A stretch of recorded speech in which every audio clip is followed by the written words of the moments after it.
Hello, નમસ્કાર બાળકો. આજે આપણે ગુજરાતી વિષયની અંદર ધોરણ 1 વિષય ગુજરાતી. આજે તારીખ થઈ છે જે 8/4/2021. 8/4/2021. ઓકે. તો આજે આપણે મૂળાક્ષર એટલે કે કક્કો શીખીશું. ઓકે, જેને આપણે હિન્દીમાં વર્ણમાલા પણ કહીએ છીએ. આપણે એને મૂળાક્ષર કહીએ છીએ, કક્કો, વર્ણમાલા. ઓકે, તો એ આજે આપણે શીખીશું. તમે લોકો આગળ શીખી જ ગયા છો, મને ખબર છે, પણ છતાં પણ હું તમને આજે એકવાર પાછું કરાવી દઉં છું, તાકી જેમને ના ખબર હોય તો એ લોકોને થોડુંક ખબર પડે. તમે એને અમુક લોકોને એવું છે કે જેમને હજુ પણ ખબર નથી પડતી કે કયા અક્ષરને શું કહેવાય છે. તો તમે લોકો જ્યાં સુધી એને શીખશો નહીં ને તો ત્યાં સુધી તમને લોકોને આવડશે નહીં. અને આપણે શીખીએ ને તો જ એ આપણાને બરાબર યાદ રહે. એટલા માટે એને લખીને એને યાદ કરવું એ બહુ જરૂરી છે. તો આપણે પહેલાં શીખીએ. એક તો કક્કાની અંદર સ્વર આવે અને બીજા વ્યંજન આવે. સ્વર એટલે એ સ્વર કયા છે અને વ્યંજન કયા છે એ થોડા હું તમને અલગ રીતે લખાવી દઉં છું. ઓકે, તો પહેલાં શું આવશે? સ્વર. તો હું તમને સ્વર લખાવું. તો સ્વરમાં કયા અક્ષર આવશે? કે સ્વર કે જેને આપણે ગાઈ શકીએ. આમ ગળામાંથી સ્વર, હવા, આમ શ્વાસ, આમ અક્ષર જે શ્વાસ માટે ગળામાંથી જે સ્વર માટે જે શબ્દ જે અક્ષર નીકળે છે એને સ્વર કહેવાય છે. જેવા કે પહેલો છે અ. એના પછી આવશે આ, એટલે કે આપણા ગળામાંથી હવા નીકળે, શ્વાસ, આમ હવા, આ ઈ ઉ, આપણા ગળામાંથી અવાજ નીકળશે એને સ્વર કહેવાય. તો આ ઈ ઉ રૂ. જીકો લખાય છે પછી આ ઈ ઉ રૂ એ, અને એક માત્ર એ, અને બે માત્ર ઐ, અને કાનૂન એક માત્ર ઓ, અને કાનૂન બે માત્ર ઔ, અને માથે મીંડું અને વિસર્ગ અહ. તો આટલા સ્વર છે. આ શું છે? સ્વર. અ, આ, ઈ ઉ રૂ એ, ઐ ઓ, ઔ, અહ. આટલા શું છે? સ્વર છે. શું છે આ? સ્વર. હવે આને સ્વર કહેવાય. આપણે રાગ ગાઈએ આ કેવું સ્વર ગળામાંથી નીકળે છે ને, તો આને સ્વર કહેવાય. શું કહેવાય? સ્વર. હવે આવશે વ્યંજન. તો સ્વરમાં અ થી અહ સુધી, જ્યારે વ્યંજનમાં ક થી જ્ઞ સુધીના અક્ષર એને વ્યંજન કહેવાય અને આને સ્વર કહેવાય. એટલું તમારે યાદ રાખવાનું છે. હવે પહેલો અક્ષર છે આપણો શું આવશે? કમળનો ક. કમળનો ક. એના પછી આવશે ખલનો ખ. પછી આવશે ગણપતિનો ગ. પછી આવશે ઘરનો ઘ. પછી આવશે ચકલીનો ચ. પછી આવશે છત્રીનો છ. પછી શું આવશે? જમરૂખનો જ. એના પછી આવશે ઝબલાનો ઝ. કમળનો ક, ખલનો ખ, ગણપતિનો ગ, ઘરનો ઘ, ચકલીનો ચ, છત્રીનો છ, જમરૂખનો જ, ઝબલાનો ઝ. પછી શું આવશે? ટપાલીનો ટ. શું આવશે? ટપાલીનો ટ. એના પછી આવશે ઠળિયાનો ઠ. પછી એના પછી આવશે ડગલાનો ડ. શું આવશે? ડગલાનો એટલે થોડા ડમરૂનો ડ. પછી આવશે ઢગલાનો ઢ. શું આવશે? ઢ. પછી ઢગલાનો ઢ આવી ગયો. એના પછી શું આવશે? અણ. તો લખવાનો ફેણીય અણ. શું આવશે? ફેણીય અણ. પછી આવશે તપેલીનો ત. શું આવશે? તપેલીનો ત. એના પછી આવશે થળનો થ. શું આવશે? થળનો થ. એના પછી આવશે દ, દડાનો દ. શું આવશે? દ, દડાનો દ. એના પછી ધ, ધજાનો ધ. શું આવશે? ધ, ધજાનો ધ. એના પછી ન, નગારાનો ન. શું આવે? ન, નગારાનો ન. પછી આવશે પ, પતંગનો પ. શું આવશે? પ, પતંગનો પ. પછી પ, પતંગના પ પછી શું આવશે? ફ, ફટાકડાનો ફ. શું આવશે? ફ, ફટાકડાનો ફ. એના પછી આવશે બ, બકરીનો બ. શું આવશે? બ, બકરીનો બ. પછી આવશે ભ, ભમેડાનો ભ. શું આવશે? ભ, ભમેડાનો ભ. એના પછી મ, મરચાનો મ. શું આવે? મ, મરચાનો મ. એના પછી શું આવે? ય, યતિજીનો ય. બ, ભ, મ, ય. યતિજીનો ય આવી ગયું. એના પછી શું આવશે? ર, રમકડાનો ર. શું આવશે? ર, રમકડાનો ર. એના પછી આવશે લ, લખોટીનો લ. શું આવશે? લ, લખોટીનો લ.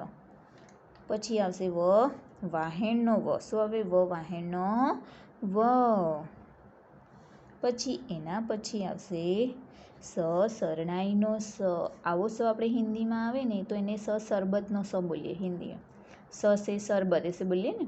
તો ગુજરાતીમાં જો સ આવે તો શું બોલશું? સ, શરણાઈનો સ. શરબત પણ બની શકે છે. ઓકે, વાંધો નથી. પણ સ, શરણાઈનો સ. પછી આવશે સ, ષટકોણનો સ. શું આવશે? સ, ષટકોણનો સ. પછી લાસ્ટમાં એના પછી સ, સસલાનો સ. અહીંયા આપણે સસલાનો સ બોલી શકીએ છીએ, પણ હિન્દીમાં સસલાનો સ બોલાય નહીં. ત્યાં શું બોલશું? ત્યાં સ સે સમય. શું બોલાશે? સ સે સમય. કેમ કે સસલાને હિન્દીમાં સસલું ના કહેવાય, એને ખરગોશ કહેવાય, હે ને? એટલા માટે ગુજરાતીમાં સ થી સસલું કહેવાય, પણ હિન્દીમાં અગર જો આ સ આવે તો એને સ સે સમય, સમય. ઓકે, કોઈ બી અક્ષર પણ સસલું નહીં કહેવાય એમ. પછી હ, હળનો હ. ક્ષ, ક્ષત્રિયનો ક્ષ. જ્ઞ, જ્ઞાનીનો જ્ઞ. ઓકે, થઈ ગયું? તો આ રીતે તમારે કક્કો બરાબર લખીને યાદ કરવાનો છે. હવે આને આપણે એકવાર સરસ રીતે બોલી લઈએ. પહેલાં તો સ્વર આવે. શું આવે? સ્વર. તો સ્વરમાં શું આવશે? અ, આ, ઈ, ઉ, ઋ, એ, ઐ, ઓ, ઔ, અહ. તો તમારે આ શીખવાનું છે. હજુ એકવાર બોલીએ, પછી આપણે આ કક્કો બોલી લઈએ. પછી હું પણ બોલીશ અને તમારે મારી સાથે સાથે પણ બોલવાનું છે. ઓકે? ક, કમળનો ક. ખ, ખલનો ખ. ગ, ગણપતિનો ગ. ઘ, ઘરનો ઘ. ચ, ચકલીનો ચ. છ, છત્રીનો છ. જ, જમરૂખનો જ. ઝ, ઝબલાનો ઝ. ટ, ટપાલીનો ટ. ઠ, ઠળિયાનો ઠ. ડ, ડમરુનો ડ. ઢ, ઢગલાનો ઢ. ણ, ફેણીયણ. ત, તપેલીનો ત. થ, થળનો થ. દ, દરવાજાનો દ. ધ, ધજાનો ધ. ન, નગારાનો ન. પ, પતંગનો પ. ફ, ફટાકડાનો ફ. બ, બકરીનો બ. ભ, ભમેડાનો ભ. મ, મરચાંનો મ. ય, યતિજીનો ય. ર, રમકડાનો ર. લ, લખોટીનો લ. વ, વાહેણનો વ. સ, શરણાઈનો સ. સ, ષટકોણનો સ. સસલાનો સ. હ, હળનો હ. અળ રહી ગયું આપણું. અહીંયા આવશે અળ. નળનો ળ. શું આવશે? નળનો ળ. હે ને? અળ રહી ગયો તો સોરી, ભૂલ થઈ. હ પછી શું આવશે? અળ. અળ આવે એના પછી અહીંયા ક્ષત્રિયનો ક્ષ અને પછી જ્ઞ, જ્ઞાનીનો જ્ઞ આવશે. ઓકે? અળ પછી ક્ષ અને જ્ઞ આવશે. ચલો, હવે આપણે એને હું પાછી બોલું છું અને એના સાથે સાથે તમે પણ મારી સાથે સાથે બોલતા જાઓ. જેવું આમાં લખેલું છે, જેવી રીતના હું આંગળી મૂકીશ એવી રીતના તમારે પણ દેખતું જવાનું છે અને એને બોલતું જવાનું છે. હું બોલું મારી સાથે સાથે તમારે પણ બોલવાનું છે. તો પહેલો અક્ષર શું છે? અજગરનો અ એટલે અ. પછી આગગાડીનો આ શું છે? આ. પછી ઈ બોલો આ ઈ ઉ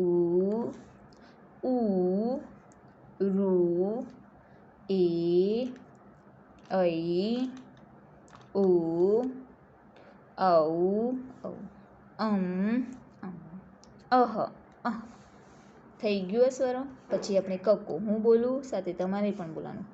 ક કમળનો ક, ખ ખલનો ખ, ગ ગણપતિનો ગ, ઘ ઘરનો ઘ, ચ ચકલીનો ચ, છ છત્રીનો છ, જ જમરૂખનો જ, ઝ ઝબલાનો ઝ, ટ ટપાલીનો ટ, ઠ ઠળિયાનો ઠ, ડ ડમરુનો ડ, ઢ ઢગલાનો ઢ, ણ ફેણીયણ, ત તપેલીનો ત, થ થડનો થ, દ દડાનો દ, ધ ધજાનો ધ, ન નગારાનો ન, પ પતંગનો પ, ફ ફટાકડાનો ફ, બ બકરીનો બ, ભ ભમેડાનો ભ, મ મરચાંનો મ, યતીજીનો ય, ર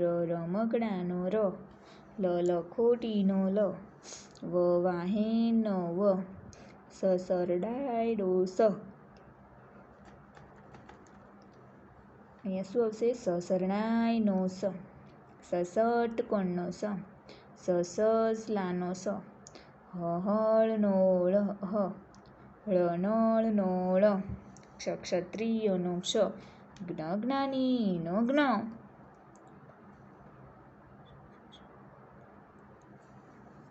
તો આ રીતે તમારે આ કક્કો મોડે કરવાનો છે. આ સ્વર પણ તમને યાદ હોવા જોઈએ કે આવાળા પણ આવે છે અને આ કક્કામાં આ પણ આવે છે. તો આના તમારે 2 પેજ હોમવર્ક કરવાના છે અને એને તમે યાદ પણ કરજો. ઓકે, ત્યાં સુધી બાય બાય, ટેક કેર.